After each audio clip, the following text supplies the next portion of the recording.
యేసు ఎవ్వరిపైనా నిందారోపణ చేస్తూ వేలు చూపలేదు. వాస్తవానికి ఆయన దీనికి పూర్తి విరుద్ధంగా ప్రవర్తించారు. సాతాను విశ్వాసులందరిపైనా నిందలు మోపేవాడు. ప్రకటన 12:10. కాని యేసు విశ్వాసులందరి తరపునా విజ్ఞాపన చేసేవాడు. హెబ్రీయులకు 7:25. తాను ఏ పాపమూ చేయకపోయినప్పటికీ లోకమంతటి పాపాలకు సంబంధించిన నిందను ఆయన తనపైనే వేసుకున్నారు.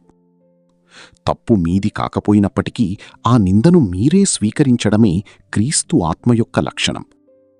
ఆ ఆత్మ ఒక గృహంలోకి ప్రవేశించి భార్యాభర్తలిద్దరూ తమను తామే విమర్శించుకునే సందేశానికి లోపడితే ఆ గృహం ఒక స్వర్గవనంలా విలసిల్లుతుంది. తీర్పు దేవుని మందిరంలోనే ప్రారంభం కావాలని బైబుల్ చెబుతోంది. 1 పేతురు 4:17. నా గృహాన్ని దేవుని మందిరంగా నేను ఎలా మార్చుకోగలను? నన్ను నేను విమర్శించుకోవడం ద్వారా, ఇతరులపై వేలు చూపే అలవాటును విడనాడటం ద్వారా. ఏదైనా ఒక సందర్భంలో తప్పులో ఎక్కువ భాగం మీ జీవిత భాగస్వామిదే అయినప్పటికీ మీలో కూడా కొంత తప్పు ఖచ్చితంగా ఉండే ఉంటుంది. మీరు 99% సరైనవారే అయినప్పటికీ 1% తప్పు మీలోనూ ఉంటుంది. దేవుడు మాత్రమే 100% పరిపూర్ణుడు. ఆయన ఎప్పుడూ తప్పు చెయ్యడు. మనమందరం తప్పులు చేస్తాము. ఈ విషయాన్ని మనం ఎల్లప్పుడూ గుర్తుంచుకోవాలి. మన తప్పులు ఎంత చిన్నవిగా ఉన్నప్పటికీ వాటిని మనకు చూపించమని మనం దేవుణ్ణి ప్రార్థించి అడగాలి. ఇతరుల తప్పులను మాత్రం దేవుని తీర్పుకే వదిలివెయ్యాలి. ప్రేమ అనేక పాపాలను కప్పివేస్తుంది అని దేవుని వాక్యం చెబుతోంది. 1 పేతురు 4:8. చాలా సందర్భాలలో భార్యాభర్తల మధ్య ప్రేమ ఎంత నిస్సారంగా ఉంటుందంటే అనేక పాపాలను కప్పివెయ్యడమటుంచితే వారు తమ భాగస్వామి చేసిన ఒక్క పాపాన్ని కూడా కప్పిపుచ్చలేకపోతుంటారు.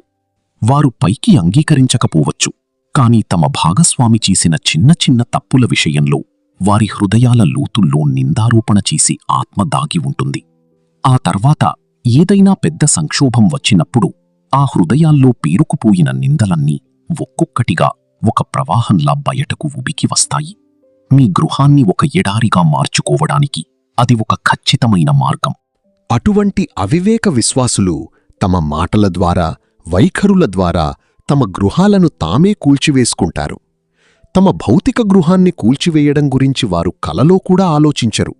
కాని ఒక భౌతిక భవనం కంటే ఎంతో ముఖ్యమైన తమ బంధాన్ని మాత్రం వారు కూల్చివేసుకుంటారు.